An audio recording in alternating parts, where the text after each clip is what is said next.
you can't do B2B marketing and manufacturer marketing like it was done 10, 15, 20 years ago. It won't work. It's not business as usual anymore, you know. Welcome to the Empowering Industry Podcast, a production from Empowering Pumps and Equipment as the voice of the pump and related equipment industries.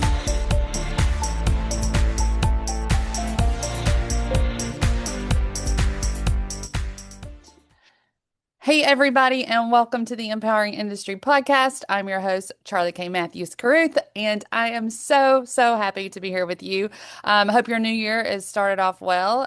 We are excited to be in, a great place of new beginnings and really looking at a year ahead full of growth and impact. So, one thing, if you know somebody out there that's cool, send them my way. And so, I love to introduce people to the industry that I meet along the way, but I'd love to hear from you. So now that that's out of the way, let me share my special guest with you. Alex, jump on here and introduce yourself.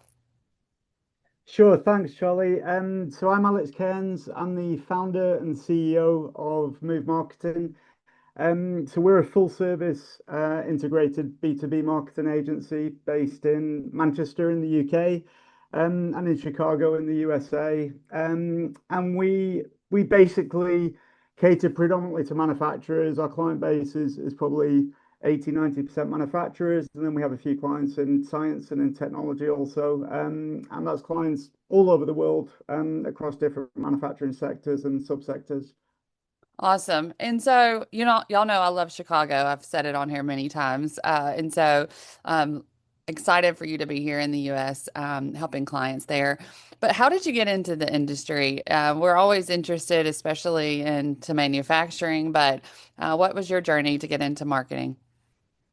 Yeah, I think it was actually not a direct route, to be fair. I knew I wanted to do to be in advertising and marketing as a kind of wider topic. And to be honest, when I left uni 25 years ago now, which feels like a hell of a long time saying it like that, I kind of applied to all of the big kind of well-known global ad agencies, pretty much in London here in the UK, and didn't have so much success with that because it was hyper competitive to kind of get into those roles. So as a result, I kind of ended up in a manufacturer, and not even in the marketing department. So a big French manufacturer called Michelin tires.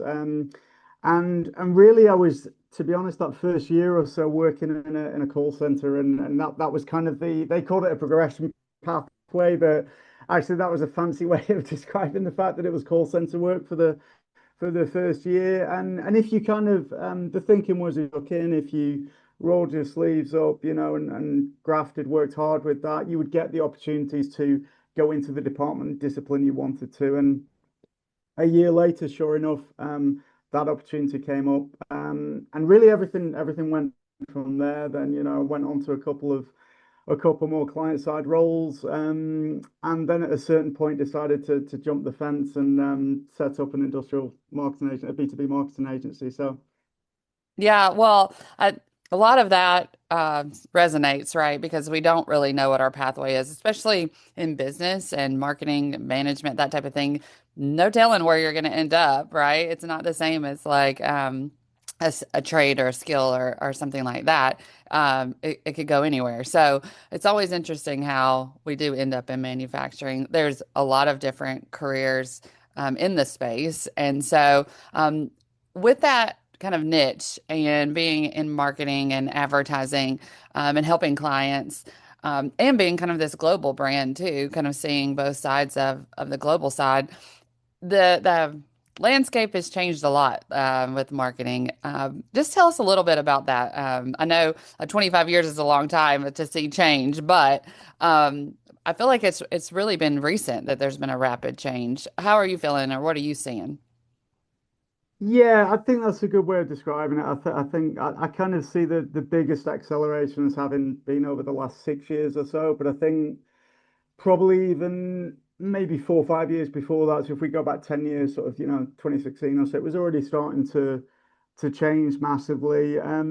the way I'd kind of characterize it is that it's been this shift to digital to kind of express it that way. And at the start that kind of always kind of resonates in the back of our mind and actually comes up a lot at the start these days, but 80% of that buyer journey these days, like even for technical complex products, doesn't matter how technical within the manufacturing space, 80% of that buyer journey happens online before even speaking to a salesperson today. So if you stop and think about that as a statistic, it's totally different from how things used to be done. So it used to be able, as a manufacturer, um, you used to be able to get by having a big sales team, working the phones, getting in the car, going around seeing clients, getting some trade shows, making sure those boxes were ticked, maybe doing a trade press printed advert now and again. And it's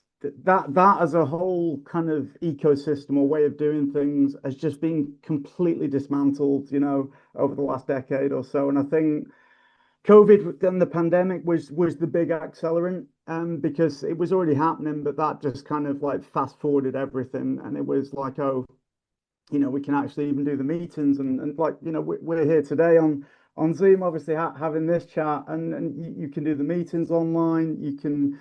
Buyers are in a position to self-serve a lot of the information about the products they're looking for, so they don't need to.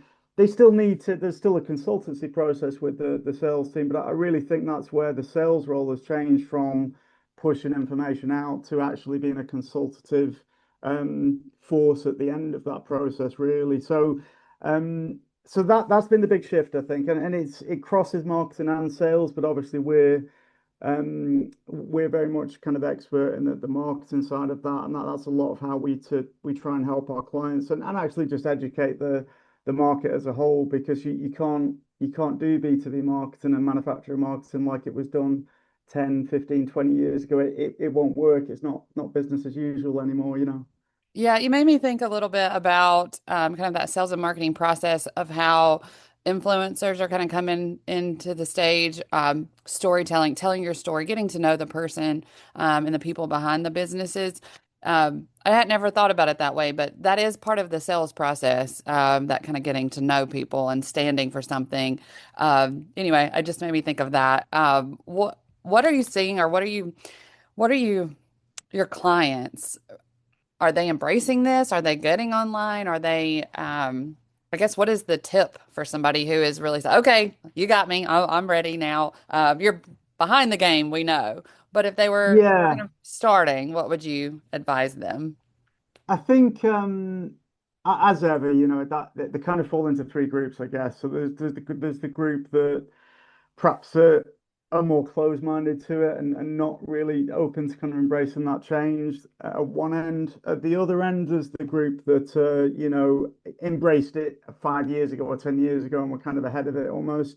And then, but I'd say the biggest group is the one in the middle, which is curious and kind of open-minded enough to want to find out more information and do some research and figure out kind of what's going on, because they can perhaps see some of their competitors going down this road as well, but not having fully developed or formed those ideas, or perhaps needing some advice or guidance or even hand-holding through that, that uncertainty and that change. And like I said, that group in the middle is the one that we tend to help the most. I think it often tends to be kind of SMEs, so small and mid-sized manufacturers a lot of the time, and and then sometimes kind of smaller divisions within even big kind of blue chip manufacturers as well. Because believe it or not, even some of those massive, even sometimes kind of multi-100 million turnover businesses, like annual revenue businesses, they haven't actually got it all figured out right down into their, divisional subsectors and companies, and they haven't actually, or they might talk a good big game, but they've not actually done anything in terms of making the physical, tangible changes to the way they're doing the marketing.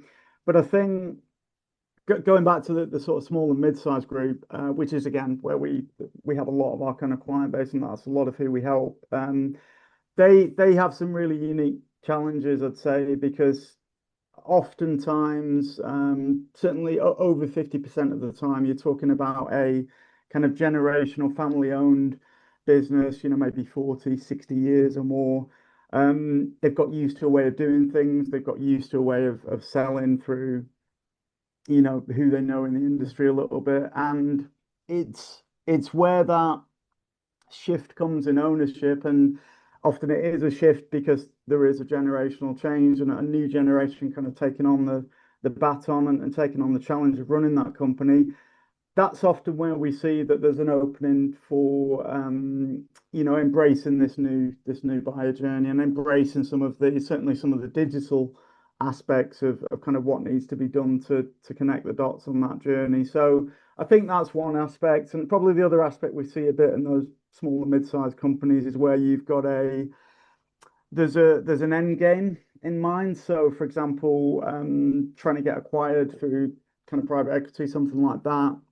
And that's a different kind of challenge because with those companies, there's kind of results are needed yesterday, and it's kind of like, well, I want these now. Don't tell me about this kind of long drawn out process. I need results kind of yesterday. And again, the answer, is in kind of looking at this new buyer journey, looking at where those buyers and prospects are spending their time, and then strategizing to again connect the dots on, how to get those leads flowing a little bit more freely. It can still take a bit of time because often it's long sales cycles for manufacturers. But yeah, so that's kind of what I'd say we see with our client base and who we speak to. Well, don't you think that it's a lot more fun to work with somebody who is embracing it? I know not maybe full speed that's been doing it for, before one of those early adopters, because they kind of they know what they know and don't want any advice or whatever. But somebody kind of just starting out. Or that has been doing it, maybe wants a different strategy, is really trying to take some market share, like you said. Those things are so fun to me because I think that they are willing. They're like, just tell me what to do because like you said, well, sometimes we just need a little advice. Like I always try to be fun. I'm like, am I fun? I don't know. Tell me what to do. So sometimes it's just like, okay, what do you think we should do? And that does give somebody enough um to I just kind of move think forward.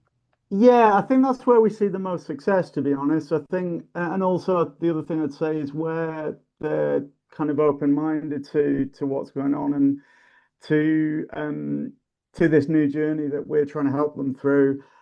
There's also more willingness for kind of experimentation in some of the techniques and channels, and finding angles on thought leadership as a few examples of that. So I think that lends itself to quicker, almost a quicker routine of try and sometimes fail. Not every single technique is just going to kind of work 100% first time. That these are complex sectors, complex industries and products, and it does take a little bit of refining the process to get it right. But yeah, where there is that openness, it's really helpful. I think where there's not, it is difficult because you kind of need an advocate on the side of the client. I would say that, and it's part of the reason why um we've made quite a heavy push over the years, I would say, to try and educate the industry a bit more about how to do marketing strategy better certainly within the manufacturing and industrial marketplace, because we kind of think, well, if more marketers or even more business leaders don't necessarily have to be in the marketing discipline, understand it a bit better, why it's important, why it is going to be going forward the lifeblood of the business, and how it either stays in business and grows, or goes out of business because it gets overtaken too quickly by its competitors. So that educational aspect is at the heart of things. So where there's not an advocate, we kind of try and share that methodology and that the framework that we use, so at least we can try and make the industry a bit better, and a bit more informed, and kind of make some better decisions, if that makes sense. Yeah, for sure. What is just something that I guess, is there anything else that just as we've been talking kind of come up for you or that you hope that the manufacturing world would know? Anything jumping out in your mind?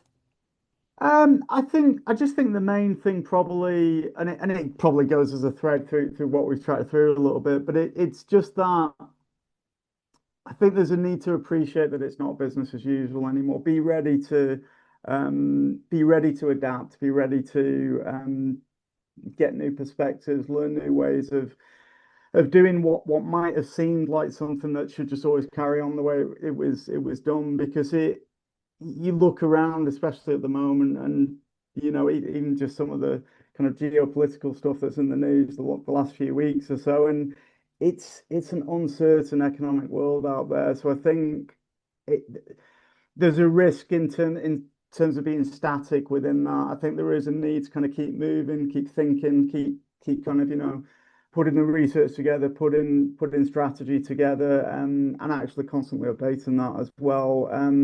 That's the way to stay ahead in yeah, like I said, what is a hyper competitive global marketplace these days. So yeah, that'd be my one thing. Well, it wasn't a quick answer on that one, Charlie, but that'd be my one thing, I No think. worries. I'm about to do some rapid fire. You can get some quick answers there.